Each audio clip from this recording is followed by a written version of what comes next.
October 24, 1942. Henderson Field, Guadalcanal. The jungle humidity clung to everything like death itself. Sergeant John Basilone crouched behind his machine gun position, watching the terrain through the pre-dawn darkness. His weapon, the water-cooled Browning M1917, had been declared obsolete by military experts. Too heavy, too slow to move. A relic from the last war that weighed over 100 pounds when fully loaded.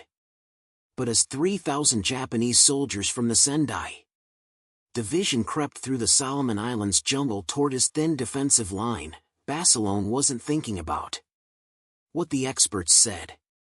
He was thinking about the math. 16 Marines, for heavy machine guns. 3,000 enemy soldiers advancing under cover of darkness. The radio crackled with reports from other sectors. Japanese infiltrators cutting supply lines, mortar rounds walking closer to the perimeter, the distant sound of bonsai charges echoing through the tropical night. Everything military doctrine taught said his position was hopeless.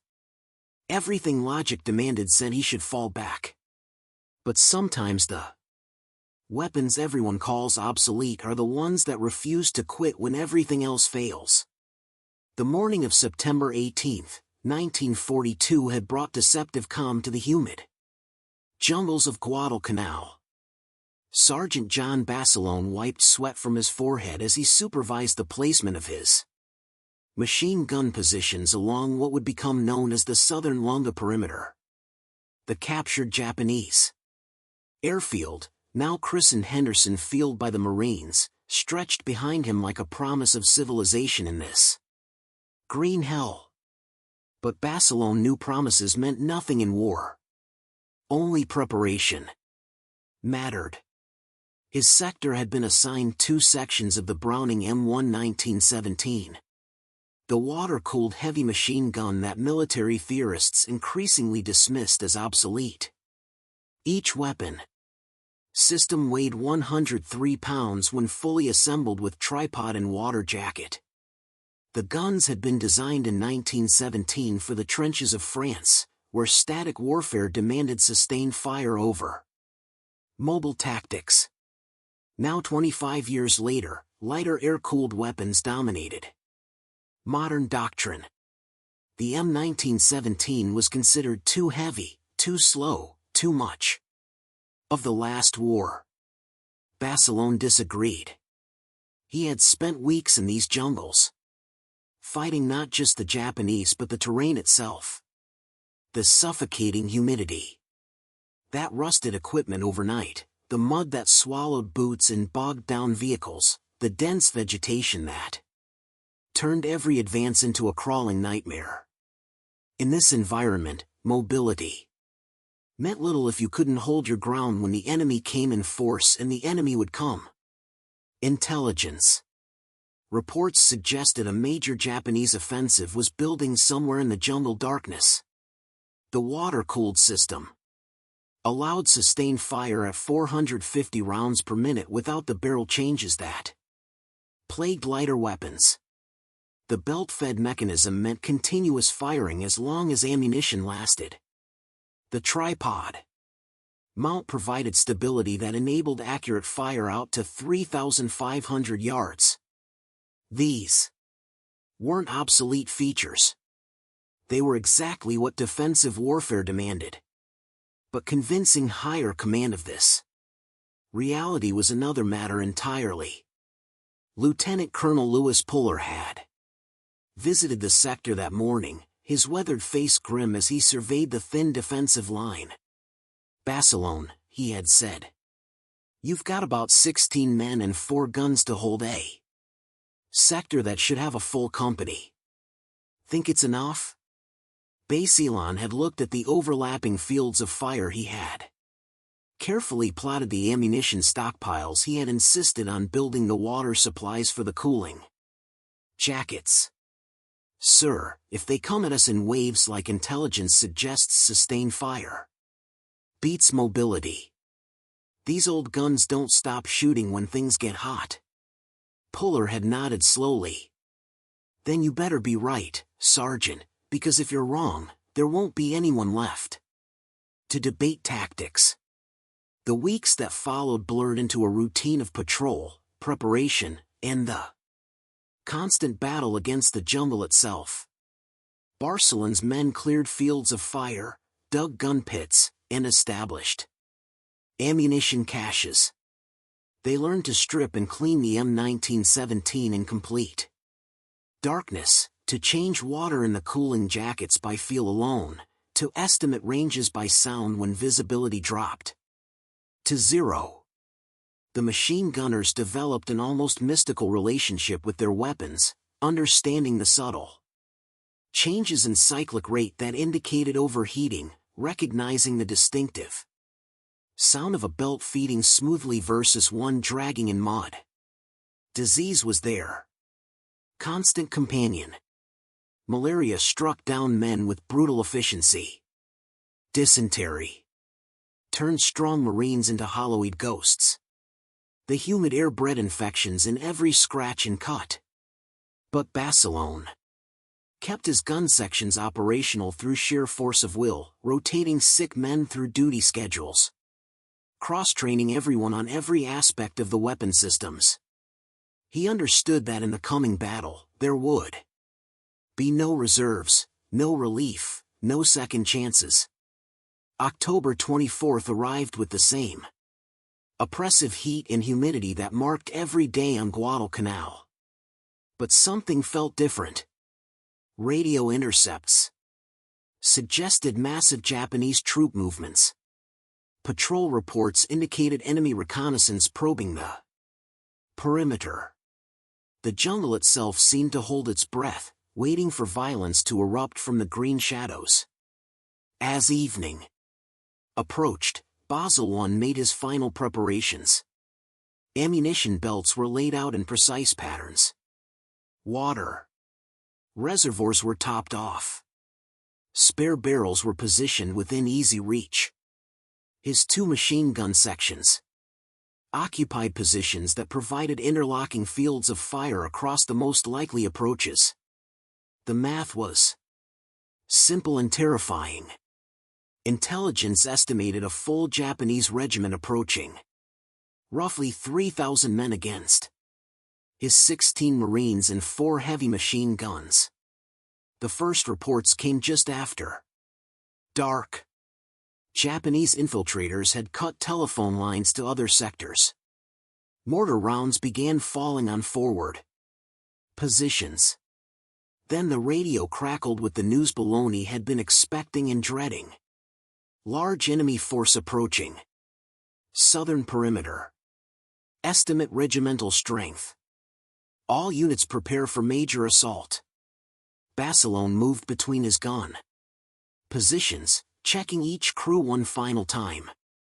Private Nash Phillips looked up from where he was arranging ammunition. Belts. Sarge, think we got enough rounds? Basilone surveyed the stockpiled ammunition. Thousands of rounds carefully protected from the jungle humidity. Phillips, if we run out of ammo before they run out of men, we'll find out just how obsolete these guns really are. The private managed a nervous laugh. Well, at least we won't have to carry them very far. The jungle erupted in sound. The distinctive crack of Japanese rifles, the deeper boom of mortars, the terrifying crescendo of men shouting. Bonsai charges in the darkness. But Basilone's sector remained quiet. Waiting. He had positioned his guns to cover the most logical approaches, but logic meant little when 3,000 desperate men were willing to die to retake an airfield. Then they came. The first wave emerged from the Trian like ghosts materializing from the jungle itself. Basilone's carefully plotted fields of fire suddenly made perfect sense as Japanese soldiers ran directly into overlapping streams of 30 caliber rounds. The M1917 guns began their deadly rhythm, sustained fire that never paused, never wavered, never gave the enemy a chance to regroup or advance. The water jackets began to steam in the humid night air. Empty ammunition belts piled up around the gun positions, but the weapons kept firing exactly as Barcelona had planned, exactly as their 1917 design had intended. The obsolete guns were proving their worth in the most fundamental way possible.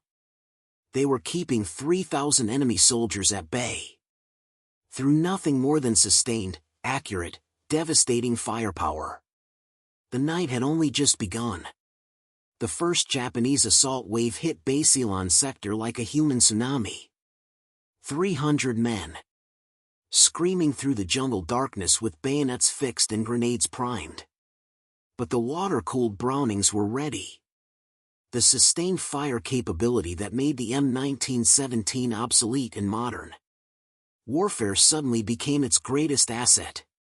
While air-cooled machine guns would have overheated and jammed within minutes, the water jackets kept Basilone's weapons firing continuously, pouring 450 rounds per minute into the advancing enemy formations.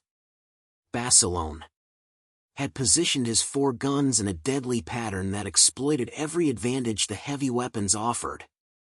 2 guns covered the primary approach through a natural corridor in the jungle, their fields of fire overlapping at precisely measured intervals.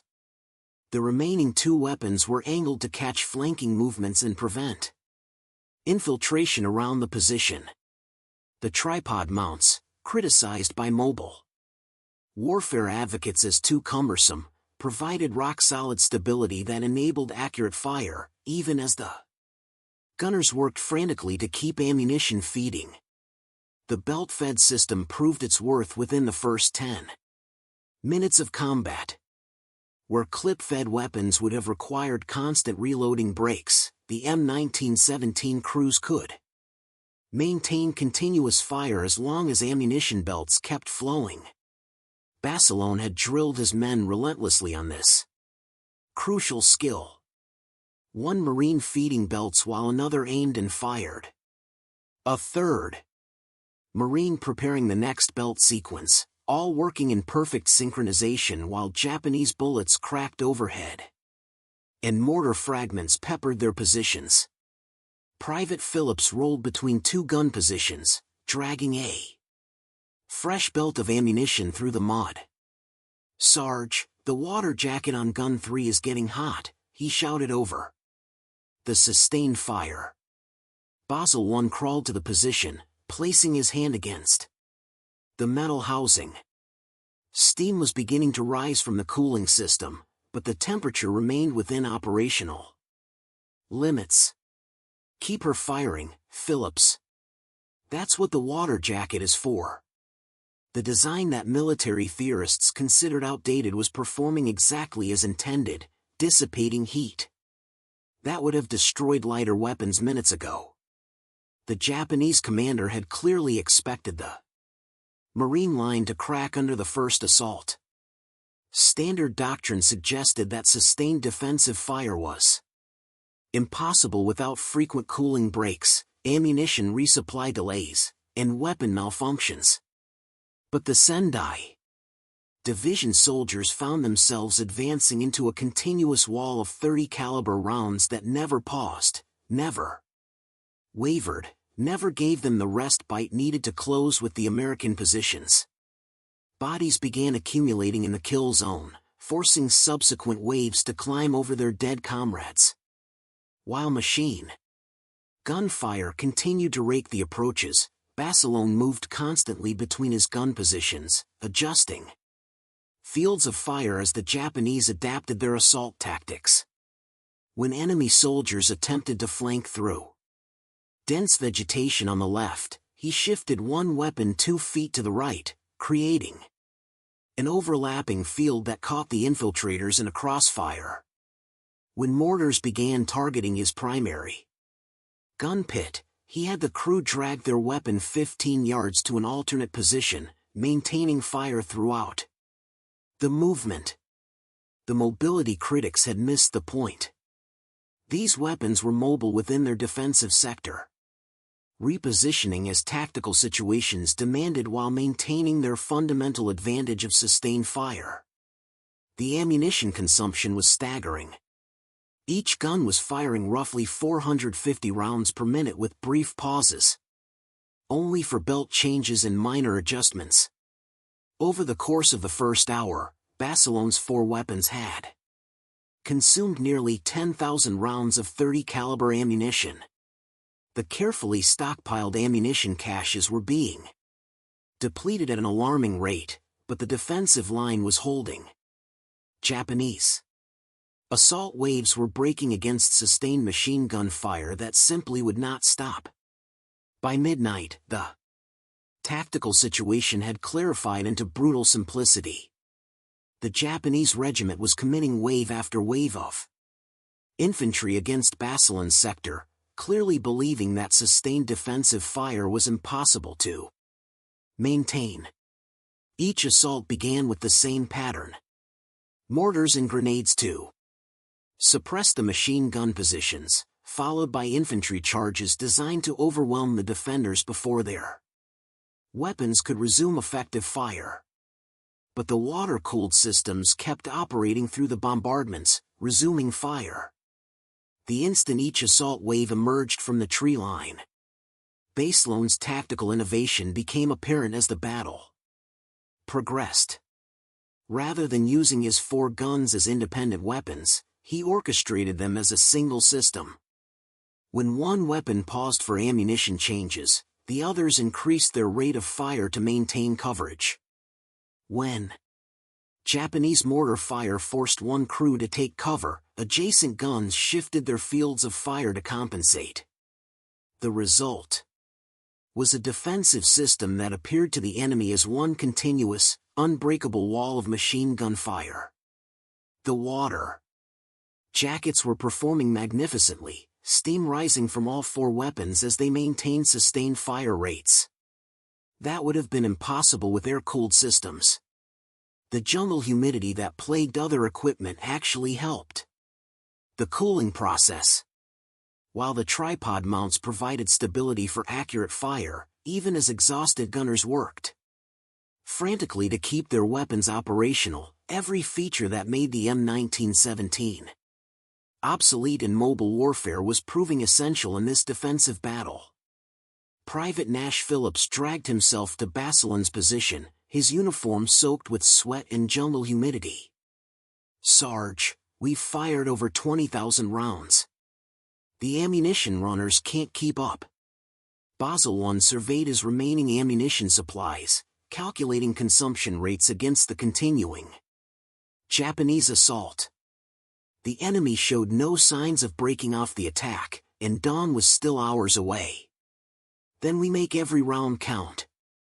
Phillips shifted to short controlled bursts. "Make them think we're still at full strength." The tactical adjustment worked.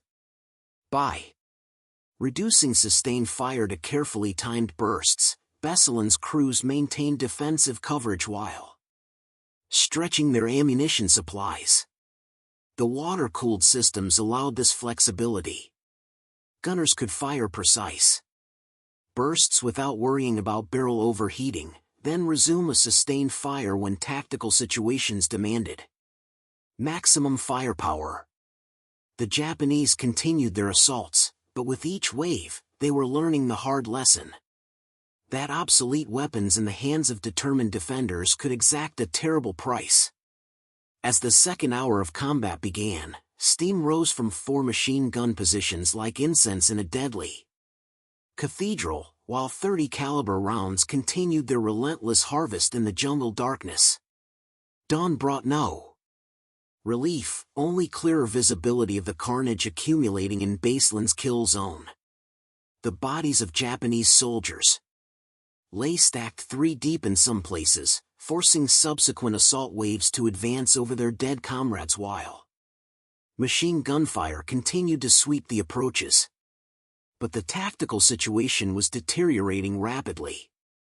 2 of Basilone's gun crews had taken casualties during the night. 1 gunner killed by a mortar fragment, another wounded by Rifle fire from infiltrators who had managed to get within 100 yards of the position. The ammunition situation had become critical. Over 26,000 rounds of .30 caliber ammunition had been fired through the 4M 1917 weapons during the night engagement, far exceeding the consumption rates anticipated by supply planners. The carefully stockpiled ammunition caches were nearly exhausted, and Japanese infiltrators had cut the supply lines connecting Basilone sector to the main ammunition depot. The water jackets, still steaming from sustained fire, would be useless without rounds to feed through them. Basilone crawled between his remaining positions, assessing the damage with a professional eye that masked his growing concern. Gun Position 3 had taken a direct mortar hit that destroyed the tripod mount, though the weapon itself remained functional. The crew had rigged an improvised firing position using sandbags and jungle logs, but accuracy and stability were compromised. Gun Position 1 was down to its last 3 ammunition belts, barely enough for 10 minutes of sustained fire. The tactical mathematics were becoming brutally clear. His defensive system was approaching the point of complete failure. The Japanese commander seemed to sense the weakening resistance. The assault pattern changed from massed frontal attacks to smaller, more coordinated infiltration attempts, designed to probe for weak points in the defensive line. Groups of 10 to 15 soldiers would advance through different sectors simultaneously, forcing Basilone to divide his remaining firepower among multiple threats. The water-cooled weapons still functioned perfectly, but without sufficient ammunition to maintain overlapping fields of fire, the defensive system began to fragment. Private Phillips stumbled into Basilone's position, his face strewn with cordite residue and jungle mud. "Sarge, gun for just fired its last belt." The crew's down to rifles and grenades.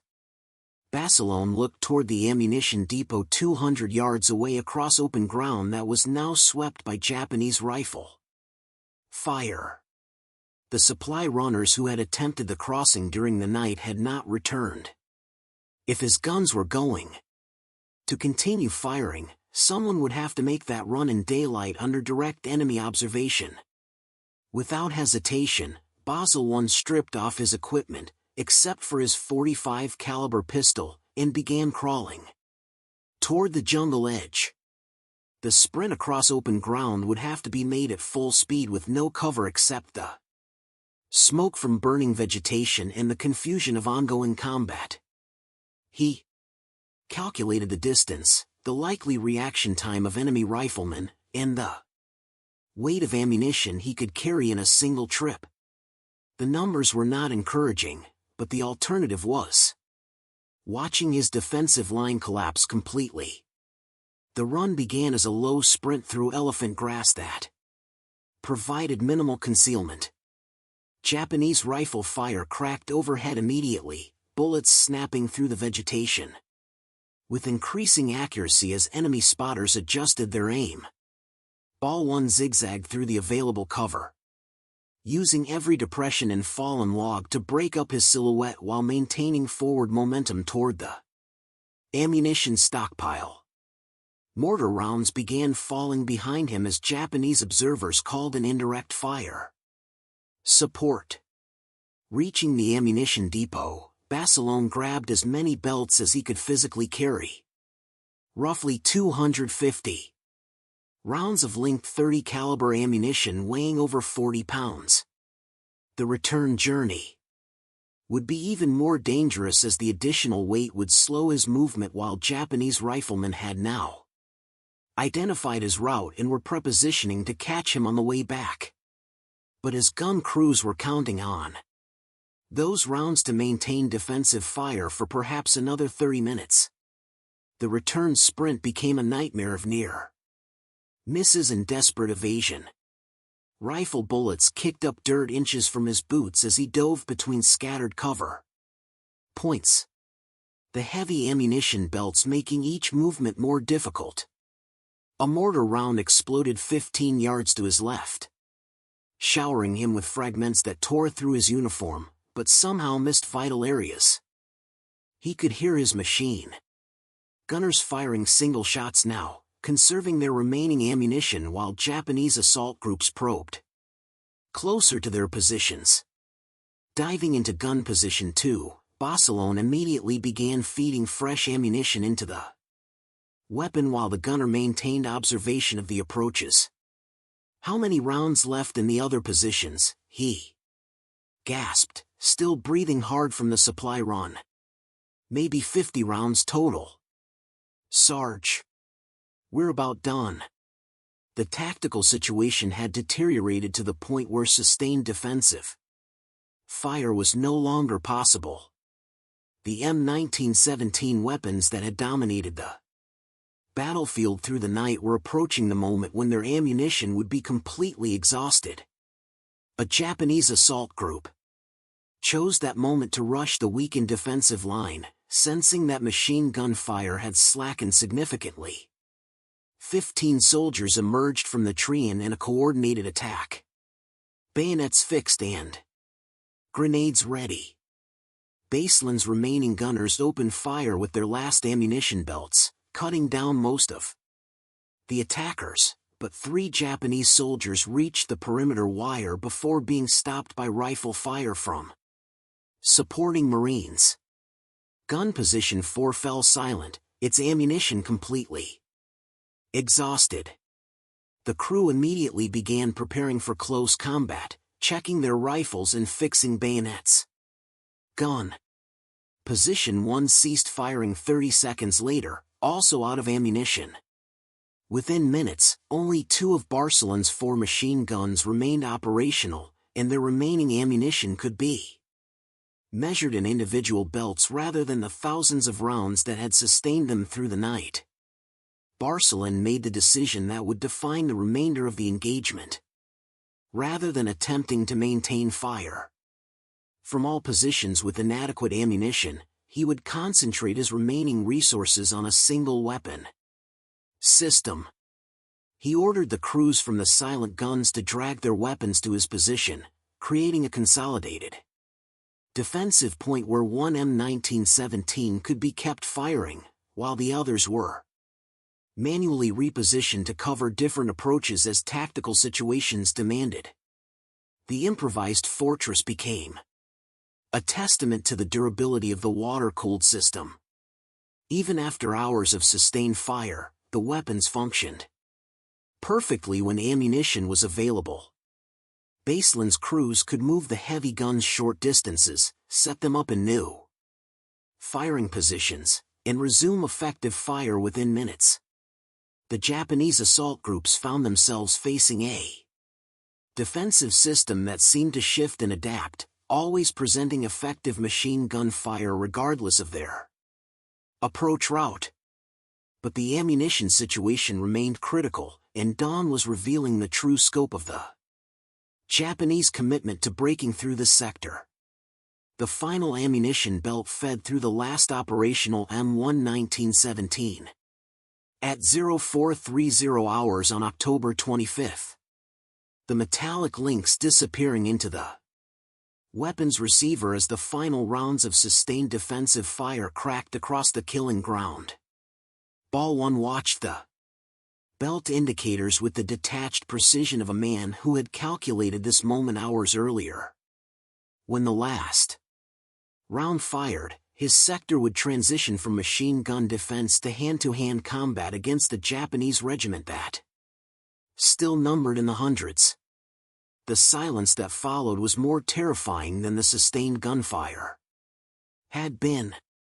Without the rhythmic hammering of the water-cooled weapons, the jungle sounds returned, the rustle of enemy soldiers repositioning through the underbrush, the metallic click of rifle bolts, the whispered commands in Japanese as assault groups prepared for what they correctly assumed would be the final breakthrough attempt. Basilone's remaining Marines, now reduced to 8 effective fighters, checked their rifles and fixed bayonets with the mechanical efficiency of men who understood their situation completely. Private Phillips crawled to Balone's position, dragging the .45 caliber Thompson submachine gun that had become their primary weapon for close defense.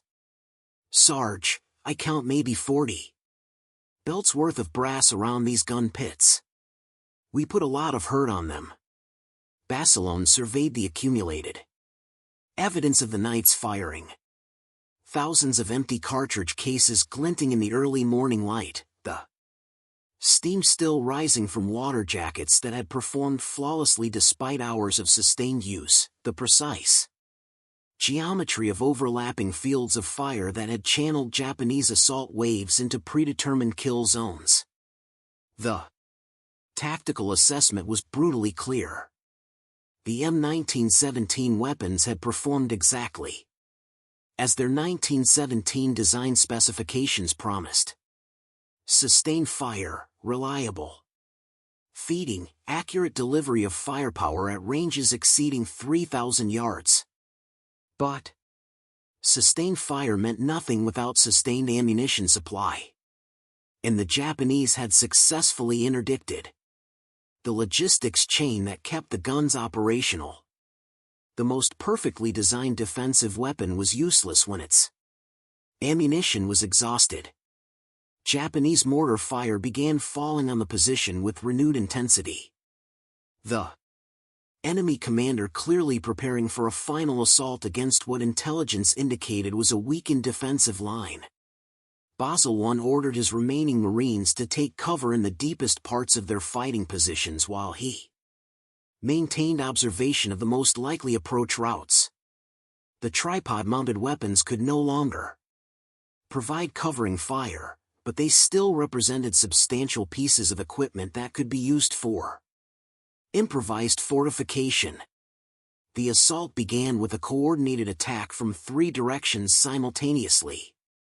The Japanese commander had correctly assessed that divided defensive fire would be insufficient to stop multiple assault groups advancing in concert. 45 enemy soldiers emerged from concealment points that had been carefully positioned during the ammunition-depleted lull. Their approach routes planned to avoid the fields of fire that had proven so deadly during the night engagement. Basilone's response demonstrated the tactical flexibility that had made him effective throughout the engagement. Unable to rely on machine gun fire, he repositioned his Marines to create overlapping rifle fire that mimicked the defensive patterns his heavy weapons had established. The water-cooled gun positions became strong points for riflemen.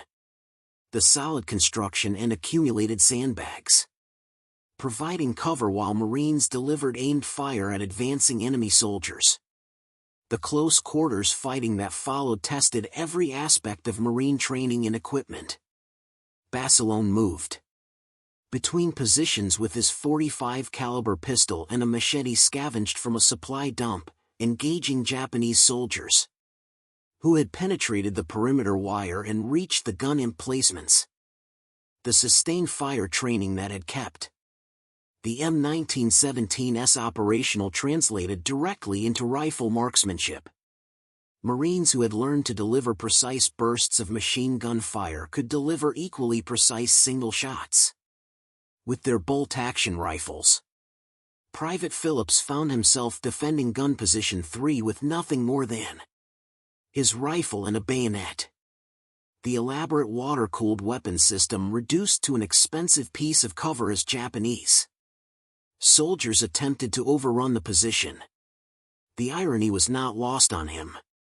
The weapon that had dominated the battlefield for 8 hours was now serving as an improvised fortification while he fought with equipment that would have been familiar to Marines in 1918. But the Japanese assault lacked the numerical superiority that earlier attacks had possessed.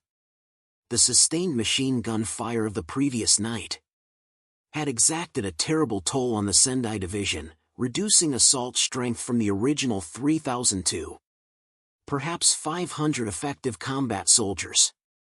the regiment that had expected to break through American lines in a single night assault had instead been ground down by defensive fire that simply refused to stop. Weapons that continued operating long past the point where tactical doctrine suggested they should have failed. The fighting reached its climax around gun position 2, where Basilone and 3 Marines held off 15 Japanese soldiers in a melee that lasted nearly 10 minutes. Hand grenades exploded in the confined space of the gun pit. Rifle fire cracked at point-blank range and bayonets flashed in the early morning light. The water-cooled machine gun that had fired thousands of rounds during the night became a club in the hands of a desperate Marine, its solid construction making it effective even in this most primitive form of combat. Relief arrived at 0515 hours in the form of a Marine platoon that had fought through Japanese infiltrators to reach Basalone's sector. The reinforcing Marines found 8 defenders still holding their positions around 4 silent machine guns. The water jacket still warm from the previous night's firing. The ammunition dump had been resupplied during the early morning hours, and fresh belts of .30 caliber rounds were immediately rushed forward to restore the defensive capability that had dominated the battlefield. As the M1917 weapons resumed their rhythmic firing, Japanese assault groups that had been preparing for another attack against weakened defenses found themselves once again facing sustained machine gun fire. The tactical situation reversed immediately where enemy soldiers had been advancing through approaches they believed were no longer covered by effective fire. They now encountered the same deadly crossfire patterns that had broken their attacks throughout the night. Basilone walked among his gun positions as normal defensive operations resumed, counting the cost of holding the line. Of his original 16 Marines, only 8 remained effective. The 4 machine guns showed signs of sustained use, but remained fully operational, their water-cooled systems having performed exactly as designed despite firing loads that exceeded PCM specifications by enormous margins. The ammunition expenditure had reached 26,000 rounds, a consumption rate that would require complete revision of supply planning for future defensive operations. The Japanese offensive against Henderson Field was breaking down. The Psi Division's strength exhausted against defensive positions that had refused to yield despite overwhelming odds. But in Basalone's sector, the weapons that military theorists had declared obsolete had proven their worth in the most fundamental way possible. They had fired when firing was needed, and they had not stopped until the enemy stopped coming. By October 26, the jungle around Henderson Field had fallen silent, except for the distant sound of Japanese forces withdrawing deeper into the Solomon Islands interior. The Sendai Division's offensive had collapsed completely. Their 3,000-man assault reduced to scattered survivors making their way back to evacuation points along the coast. Basilone stood among his machine gun positions in the early morning light, surveying the tactical aftermath of a defensive engagement that had fundamentally altered his understanding of modern warfare. The 4M1917 weapons sat cooling in their emplacements. Water jackets no longer steaming, but still warm to the touch from the sustained firing of the previous days. Each gun showed the effects of intensive use. Barrels darkened from heat cycling. Tripod legs embedded deep in the jungle earth from recoil absorption. Water reservoirs drained and refilled multiple times. But every weapon remained fully operational. Their 1917 design specifications having proven adequate for combat loads that exceeded anything envisioned by their original engineers. Private Phillips approached carrying a detailed ammunition count that revealed the scope of their defensive effort. Sarge final tally shows 26,400 rounds fired from this sector. That's more ammunition than most companies expend in a month of operations. Basilone studied the figures with professional interest, calculating the relationship between ammunition expenditure and tactical results. The sustained fire capability that made the M1917 obsolete in mobile warfare had consumed extraordinary quantities of .30 caliber ammunition, but had also stopped a regimental-sized assault that could have retaken Henderson Field. The tactical mathematics were undeniable. 16 Marines with 4 water-cooled machine guns had held a defensive sector against portions of a 3,000-man Japanese regiment for 3 consecutive days of intensive combat. The key factors were not complex. Sustained fire without cooling breaks, belt-fed ammunition systems that eliminated reloading delays, and tripod stability that maintained accuracy under extreme conditions. Every characteristic that military theorists criticized as outdated had proven essential when defensive positions faced overwhelming numerical superiority. Lieutenant Colonel Polar arrived at the sector as Basilone's surviving Marines were consolidating equipment and preparing casualty reports. His weathered face showed the strain of coordinating defensive operations across the entire Henderson Field perimeter, but his expression reflected professional satisfaction as he surveyed the tactical results. Ball 1 Intelligence estimates your sector accounted for over 800 enemy casualties. That's a significant portion of their entire assault force. The numbers represented more than tactical success. They demonstrated that defensive doctrine and appropriate weapons could multiply combat effectiveness far beyond simple personnel ratios. The broader implications extended beyond Basilone's individual sector. Reports from other parts of the perimeter indicated that positions equipped with lighter, more mobile weapons had experienced greater difficulty maintaining sustained defensive fire. Air-cooled machine guns had overheated during critical moments, requiring cooling breaks that allowed enemy infiltration. Clip-fed weapons had created ammunition resupply bottlenecks that disrupted defensive continuity. The M1917 supposed obsolescence was actually a collection of features perfectly suited to defensive warfare in jungle conditions. Basilone's personal performance during the engagement had demonstrated leadership principles that would influence Marine Corps doctrine for decades. His decision to concentrate firepower through overlapping fields of fire, his insistence on maintaining ammunition stockpiles despite supply difficulties, and his willingness to personally conduct ammunition resupply under fire had created tactical conditions that maximized the effectiveness of his weapon systems. But the foundation of success remained the water-cooled heavy machine guns that had fired continuously when continuous fire was needed most. The Japanese withdrawal provided an opportunity to examine enemy tactics and assess the effectiveness of their assault methodology. Interrogation of captured soldiers revealed that Japanese commanders had expected American defensive positions to weaken significantly after the first night of combat.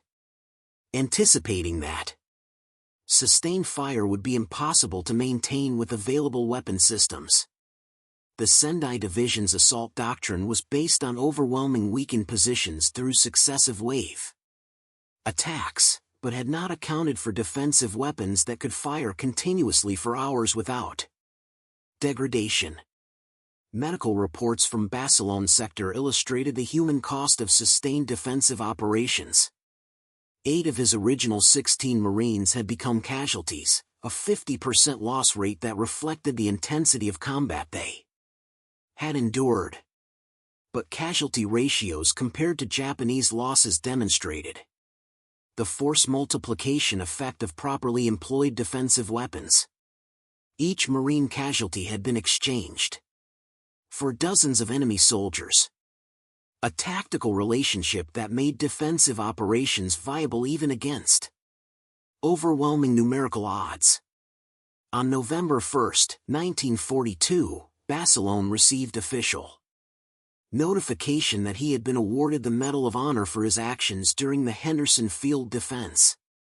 The citation read, "For extraordinary heroism and conspicuous gallantry and action against enemy Japanese forces above and beyond the call of duty while serving with the 1st Battalion, 7th Marines, 1st Marine Division in the Lunga area, Guadalcanal, Solomon Islands on the night of 24 through October 25, 1942. While the enemy was hammering at the Marines' defensive positions, Sergeant Basilone, in charge of 2 sections of heavy machine guns, fought valiantly to check the savage and determined assault. In a fierce frontal attack with the Japanese blasting his guns with grenades and mortar fire, one of Sergeant Basilone's sections with its gun crews was put out of action, leaving only 2 men able to carry on. Moving an extra gun into position, he placed it in action. Then under continual fire repaired another and personally manned it, gallantly holding his line until replacements arrived. A little later, with ammunition critically low and the supply lines cut off, Sergeant Basilone, at great risk of his life and in the face of continued enemy attack, battled his way through hostile lines with urgently needed shells for his gunners, thereby contributing in large measure to the virtual annihilation of a Japanese regiment. The official recognition validated tactical decisions that had challenged conventional military wisdom. Basilone's use of obsolete weapons in sustained defensive roles had proven more effective than mobile doctrine suggested, demonstrating that equipment effectiveness depended entirely on tactical application rather than technological sophistication. The water-cooled machine guns that theorists dismissed as relics had dominated a modern battlefield through superior performance in their intended role. Henderson Field remained in American hands, its runways operational for the aircraft that would support subsequent offensive operations throughout the Solomon Islands campaign. The strategic implications extended far beyond a single defensive engagement. Control of the airfield enabled continued American advancement through the Pacific theater, while the Japanese failure to retake it marked the beginning of their strategic withdrawal from the region. Basilone accepted reassignment to the United States for war bond tours, his Medal of Honor making him valuable for home morale operations, but his understanding of defensive warfare had been fundamentally altered by the Henderson Field experience. The obsolete weapons that had saved his sector were not obsolete at all. They were precisely the right tools for the tactical situation that had developed in the jungles of Guadalcanal, where sustained fire mattered more than mobility, and where continuous operation mattered more than technological innovation.